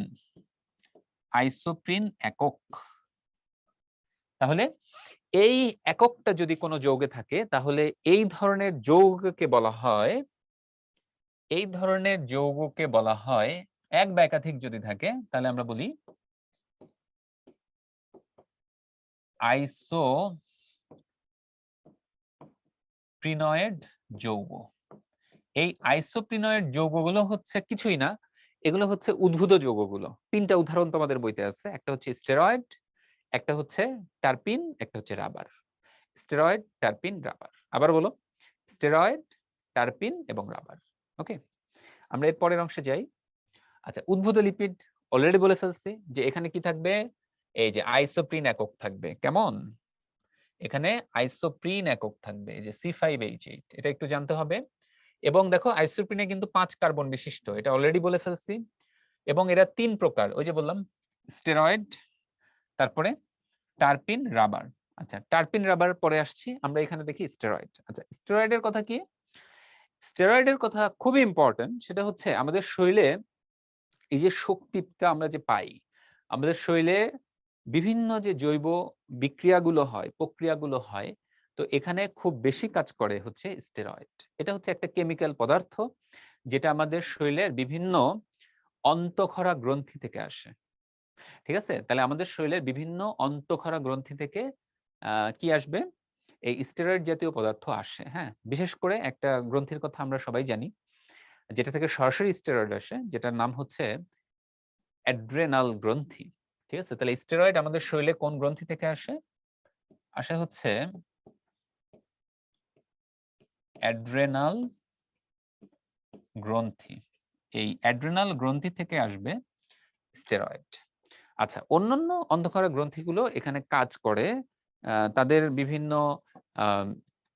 হরমোনগুলা অ্যাড্রেনাল গ্রন্থির উপরে কাজ করে, ফলে অ্যাড্রেনাল গ্রন্থি থেকে এই স্টেরয়েড হরমোনটা আসে। ওকে, আচ্ছা, এখন আসো, এই স্টেরয়েড এটা একটা আইসোপিনয়েড যৌগ, মানে ওই যে C5H8 এই স্ট্রাকচারটা থাকবে। তো দেখা যায় বিশেষ করে যখন শরীরে স্টেরয়েড এটা দেওয়া হয়, তো এটার কারণে যেটা হয়, শরীরে কিন্তু বল বলো বা বিভিন্ন কার্যাবলী এগুলো কিন্তু বেড়ে যায়। এজন্য দেখা যায় বিশেষ করে ওই যে আমরা বলি না যে ড্রাগ টেস্ট, দেখো খেলোয়াড়দের একটা কথা বলা হয় না, ড্রাগ টেস্ট, ড্রাগ টেস্ট, যে কোনো খেলোয়াড়, এটা কিন্তু ইন্টারেস্টিং একটা জিনিস, কোন খেলোয়াড় তাদেরকে ড্রাগ টেস্ট করা হচ্ছে এরকম বলে না। আসলে কি দেখা হয়? দেখা হয় তার ইউরিন বা মূত্রে এই যে এই স্টেরয়েডটা দেখা হয় যে স্টেরয়েড যাচ্ছে কিনা। তার মানে হচ্ছে বল বা শরীরের এনার্জি বাড়ানোর জন্য অনেক খেলোয়াড় তারা কি করে, খেলার আগে স্টেরয়েড ইনজেকশন দেয়। শরীরে যখন স্টেরয়েড ইনজেকশন দিবে তখন কি হবে, শরীরের কিন্তু কার্যকারিতা বেড়ে যাবে। ফলে ধরো যার দৌড়ানোর কথা সে কিন্তু জোরে দৌড়াতে পারবে, স্বাভাবিকভাবে সে কিন্তু পারতো না। যেহেতু খেলাধুলা করা এটা কিন্তু একটা ফিজিক্যাল ওয়ার্ক, তা তুমি যদি স্টেরয়েড ইনজেকশন নিয়ে খেলাধুলা করো তখন কি করবে, তোমার কিন্তু এনার্জি অনেক বেড়ে যাবে। ফলে স্বাভাবিকভাবে তুমি কতটুকু পারো এটা কিন্তু অ্যাসেস করা যাবে না। এজন্য খেলোয়াড়দের স্টেরয়েড ইনজেকশন নেওয়া এটা কিন্তু ক্রাইম, এটা নেওয়াই যাবে না। তাদের কিন্তু এই স্পোর্টসম্যানশিপ বাতিল হয়ে যায়, হ্যাঁ, বা তাদেরকে ফরবিট করা হয়, হ্যাঁ, একদম ব্যান করা হয় যে না, যারা স্টেরয়েড নিবে তারা কিন্তু খেলাধুলা করতে পারবে না বা কোনো প্রতিযোগিতায় অংশ নিতে পারবে না। বোঝা গেছে? কারণ এটা তো আসলে ঠিক না। তুমি ইনজেকশন যখন নিবা, স্টেরয়েড ইনজেকশন, তখন কি হবে, তোমার কিন্তু শরীরের কার্যকারিতা বেড়ে যাবে। তুমি নরমাল মানুষ যতটুকু পারবা, তুমি কিন্তু স্টেরয়েড ইনজেকশন নিলে তার চেয়ে অনেক বেশি ভালো পারবা, তোমার পারফরমেন্স বেড়ে যাবে। এজন্য যেটা করা হয় সেটা হচ্ছে খেলোয়াড়দের মূত্রের মধ্যে এই ড্রাগ টেস্ট করা হয়, মানে আমরা স্টেরয়েডটা দেখি। স্টেরয়েড যখন পাওয়া যায় তখন তো বোঝা যায় যে সে ইনজেকশন নিয়েছে। বোঝা গেছে? এজন্য ড্রাগ টেস্ট হচ্ছে আসলে স্টেরয়েডের টেস্ট, যে কোনো খেলোয়াড় তার শরীরের কার্যকারিতা বাড়ানোর জন্য কোনো স্টেরয়েড নিয়েছে কিনা। ঠিক আছে, এটা কিন্তু আমাদের প্র্যাকটিক্যাল লাইফে কাজে লাগে। তাহলে সেই স্টেরয়েড আমরা পড়ছি। তাহলে এখানে একটু খেয়াল করে দেখো যে এটা হচ্ছে একটা আইসোপ্রিনয়েড যৌগ অবশ্যই, এবং এখানে যদি হাইড্রোক্সিল গ্রুপ থাকে তাহলে এদেরকে বলা হচ্ছে স্টেরল। আচ্ছা, এখানে কিছু কথা আছে, যেমন হচ্ছে ব্যাকটেরিয়া, সায়ানোব্যাকটেরিয়া ছাড়া এই পড়াটা পড়তে হবে যে এদের দেহে স্টেরলটা থাকে না, ব্যাকটেরিয়া, সায়ানোব্যাকটেরিয়া। তাহলে অন্যান্য উদ্ভিদে কিন্তু স্টেরল পাওয়া যায়। আচ্ছা, গেল। এরপরে যেটা সেটা হচ্ছে কিছু উদাহরণ, খুবই ইম্পর্টেন্ট। কোলেস্টেরল, স্টিগমাস্টেরল, তোমরা দেখছো আমাদের শরীরে যে কোলেস্টেরল, এটা কিন্তু একটা স্টেরয়েড। ঠিক আছে, কোলেস্টেরল থাকে না শরীরে? অবশ্যই থাকে। আচ্ছা, তারপরে আর্গেস্টেরল, বিটাসিস্টেরল, ডিজিটালিন, এগুলো হচ্ছে বিভিন্ন স্টেরয়েডের উদাহরণ। এবং মনে রাখবা এই উদাহরণগুলা, এগুলো কিন্তু 100%, এগুলো পরীক্ষার জন্য 100% একদম মনে রাখতে হবে সবাইকে। আচ্ছা, এখানে আরেকটা জিনিস, হৃৎপিণ্ডের চিকিৎসায় ব্যবহৃত হয় যে স্টেরয়েড তার নাম হচ্ছে ডিজিটালিন। এই যে এটা ডিজিটালিন। আচ্ছা, নিউরোস্পোরা ইস্ট, এগুলোতে পাওয়া যায় আর্গোস্টেরল, এটাও খুব ইম্পর্টেন্ট। আলু, চুপড়ি আলু, এগুলোতে কোলেস্টেরল পাওয়া যায়, এবং কোলেস্টেরল সবচেয়ে ভালো পাওয়া যায় প্রাণীতে। তোমরা জানো যে সবসময় বলা হয় না যে গরু, খাসি, এগুলোর কলিজা থেকে শুরু করে মাংস, এগুলো কিন্তু খেতে একটু নিষেধ করা হয়, কারণ বলা হয় কি যে কোলেস্টেরল আছে, তাই না, এগুলোতে কোলেস্টেরল আছে। আসলে প্রাণীতে কিন্তু অনেক বেশি কোলেস্টেরল থাকে। এজন্য যারা প্রাণীজ আমিষ খায়, বিশেষ করে গরু, খাসি, এগুলোতে প্রচুর পরিমাণে ফ্যাট থাকে, এগুলো কিন্তু শরীরের জন্য খারাপ। আচ্ছা, আমরা চলে যাই এরপরে কোলেস্টেরল। আচ্ছা, এটা অলরেডি বলা হয়েছে। আচ্ছা, কোলেস্টেরল দুই রকম, হ্যাঁ, একটা হচ্ছে লো ডেনসিটি লিপোপ্রোটিন, আর একটা হচ্ছে হাই ডেনসিটি লিপোপ্রোটিন। আচ্ছা, এখন এই কথাটা খুব ইম্পর্টেন্ট, সেটা হচ্ছে আমাদের শরীরে এই যে ক্ষতিকর, কোলেস্টেরল বেশি থাকা ক্ষতিকর, স্বাভাবিক মাত্রাটা এটা জানতে হবে। আচ্ছা, এখানে কোনটা থাকা ক্ষতিকর বেশি, এটা মনে রাখবা। লো লো ডেনসিটি লিপোপ্রোটিন, এটা হচ্ছে ক্ষতিকর, এটা হচ্ছে ক্ষতিকর। লো ডেনসিটি লিপোপ্রোটিন এটা বেশি থাকা ক্ষতিকর, এটা মনে রাখতে হবে। ঠিক আছে, কি হয় এটা বেশি থাকলে, ওই যে আমরা দেখালাম যে হৃৎপিণ্ডের রক্তনালীটা সরু হয়ে, হৃৎপিণ্ডের থেকে শুরু করে সারা দেহে আর কি রক্তনালীগুলোতে এটা ব্লক করে দেয়। ব্লক করে দিলে রক্ত চলাচলের সমস্যা হয়, হার্ট অ্যাটাক থেকে শুরু করে বিভিন্ন ধরনের সমস্যা হয়। আচ্ছা, আর যেটা বেশি থাকা ভালো শরীরের জন্য সেটা হচ্ছে এইচডিএল, হাই ডেনসিটি লিপোপ্রোটিন, এটা বেশি থাকা ভালো। এটাকে বলা হয় বন্ধু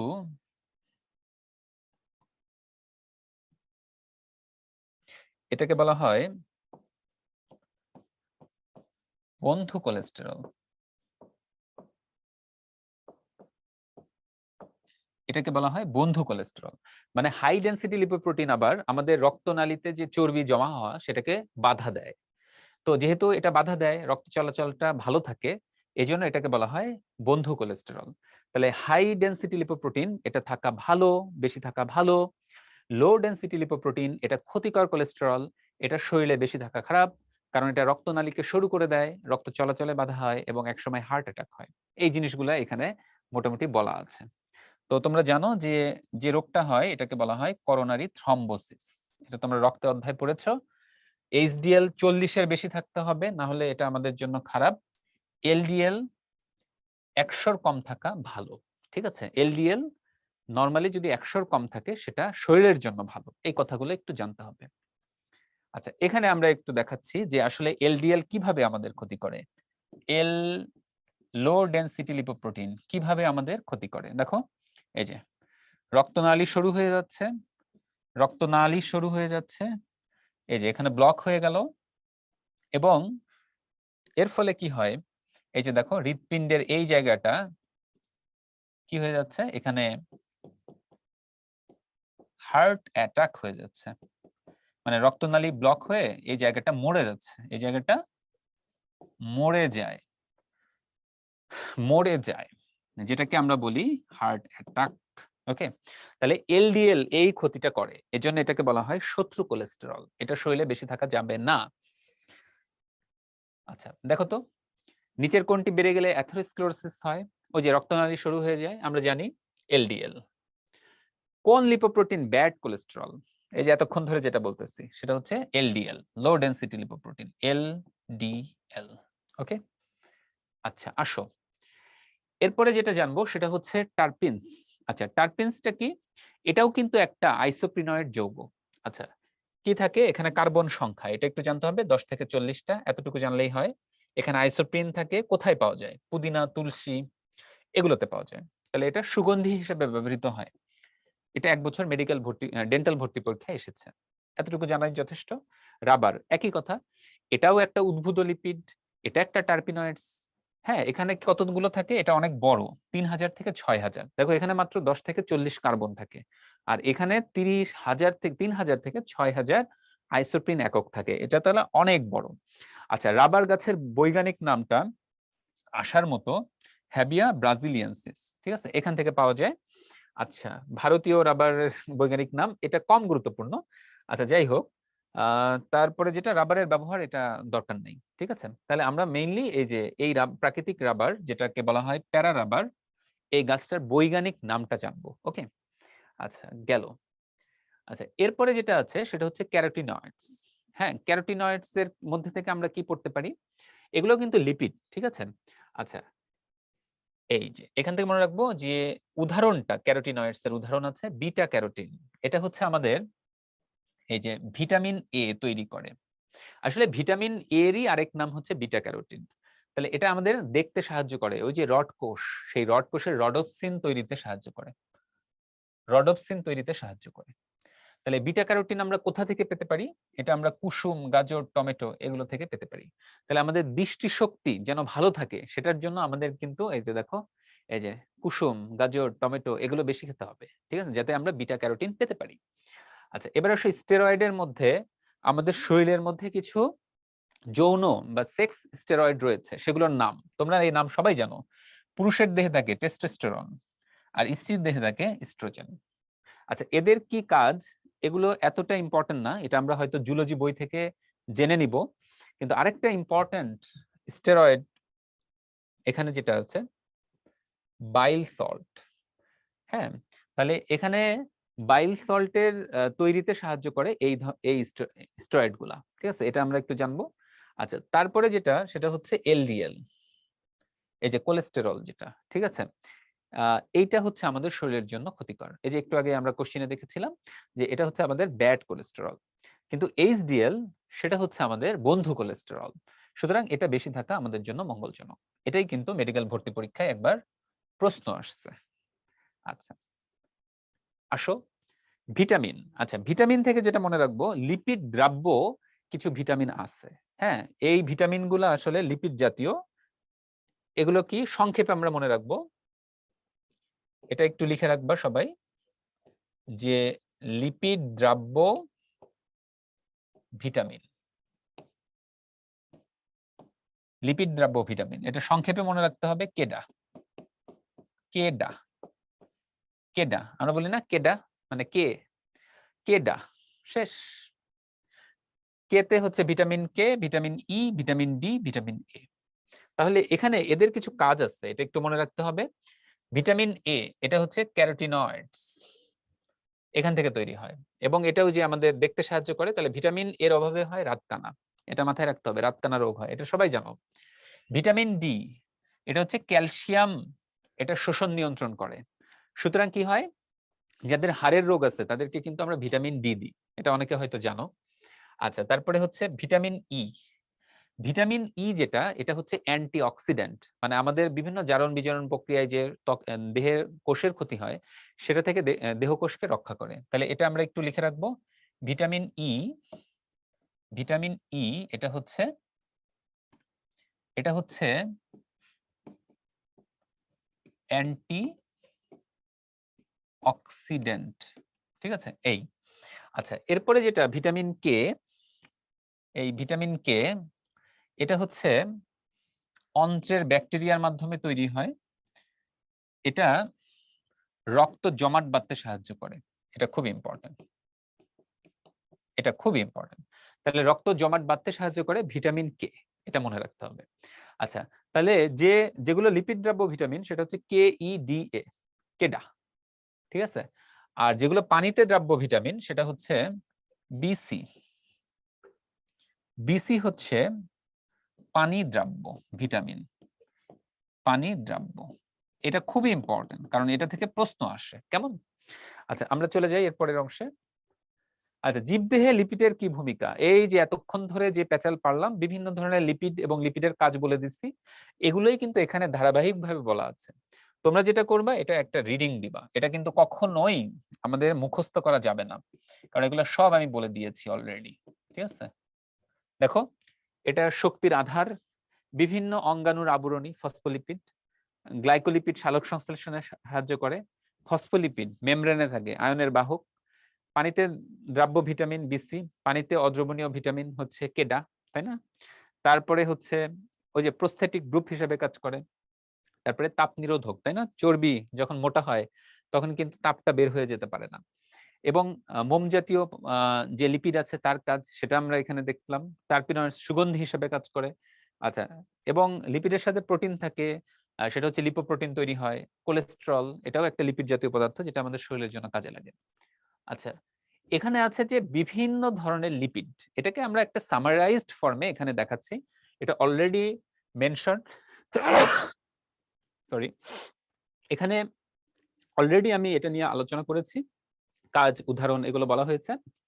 এখানে শুধুমাত্র একটু খেয়াল করো, আবারও সেই ফ্যাটি অ্যাসিড কি হয় এখানে, সম্পৃক্ত অসম্পৃক্ত এরকম হতে পারে। ফ্যাট, ফ্যাট হচ্ছে গ্লিসারলের সাথে কি থাকে, ওই যে ট্রাইহাইড্রিক তিনটা অ্যাসিড মূলক যুক্ত হয়, তাই না, তাহলে এটাকে আমরা বলি ফ্যাটি অ্যাসিড। ফসফোলিপিড, এখানে লিপিডের সাথে ফসফেট থাকে। স্টেরয়েড, স্টেরয়েড হচ্ছে এটাও একটা লিপিড জাতীয় পদার্থ যেখানে আইসোপ্রিন একক থাকে। ওয়াক্স বা মোম, এটা এক ধরনের সরল লিপিড। আচ্ছা, গেল। এবার দেখো কিছু প্রশ্ন, নিচের কোন ভিটামিন পানিতে দ্রবণীয়, পানিতে দ্রবণীয়, তাহলে পানিতে দ্রবণীয় হচ্ছে বিসি, একটু আগে দেখেছিলাম, তাহলে এটা হবে অ্যান্সার। আচ্ছা, নিচের কোনটি উদ্ভিদের সুবাস তৈরি করে? আমরা একটু আগে দেখেছি, কোনটা কোনটা বলতো? এই যে টার্পিনয়েডস। টার্পিনয়েডস এর জন্য কিন্তু আমরা গন্ধ পাই। চর্বিতে দ্রবণীয় ভিটামিন, আমরা এটা জানতাম, কেডা, KEDA, কেডা। তাহলে দেখো ভিটামিন বি হবে না, ডি, দেখো এই যে ডি আছে, তাহলে এটা অ্যান্সার। সি নাই, এইচ নাই, তাহলে D should be the answer. কোনটি উদ্ভুত লিপিড? এই যে টার্পিনস, অবশ্যই উদ্ভুত। মম সরল লিপিড। আমি রিক্যাপিচুলেশন বারবার করতেছি যাতে তোমরা সহজে আবার মনে করতে পারো। গ্লাইকোলিপিড, এটা একটা যৌগিক লিপিড। লাইপোপ্রোটিন, এটাও একটা যৌগিক লিপিড। ওকে, এই তো। তাহলে এই হচ্ছে আমাদের লিপিড, এই লিপিডের পড়া। তো তোমাদের যেটা বলবো সেটা হচ্ছে লিপিড একটু ছোট, এখানে খুব বেশি মুখস্থ পড়া নাই। তোমরা লিপিডটা জাস্ট রাসায়নিক গঠনগুলা একটু বুঝে পড়ে নিবা, আর বিশেষ করে তোমাদের উদাহরণ এবং কাজ, এই অংশটা লিপিড থেকে ভালো করে পড়তে হবে। তো তোমরা ক্লাস লেকচারটা খুব ভালো করে ফলো করো, এবং এরপরে এই অধ্যায়ের জন্য আবারও বলছি যে তোমাদের অনুশীলনী প্রশ্ন ব্যাংক এবং প্র্যাকটিস বুক, সেখান থেকে কোশ্চেনগুলো সলভ করো, তাহলে তোমার মাথায় কিন্তু অপশনগুলো চলে আসবে এবং তুমি সহজে অল্প সময় মনে রাখতে পারবা। তো তোমরা সবাই ভালো করো এবং অধ্যায়টা খুব সহজভাবে পড়ে বুঝে মনে রাখতে পারো, যাতে ভর্তি পরীক্ষায় যে কোনো প্রশ্ন আসলে তোমরা অ্যান্সার করতে পারো। তো সেই শুভকামনা জানিয়ে শেষ করছি। ধন্যবাদ।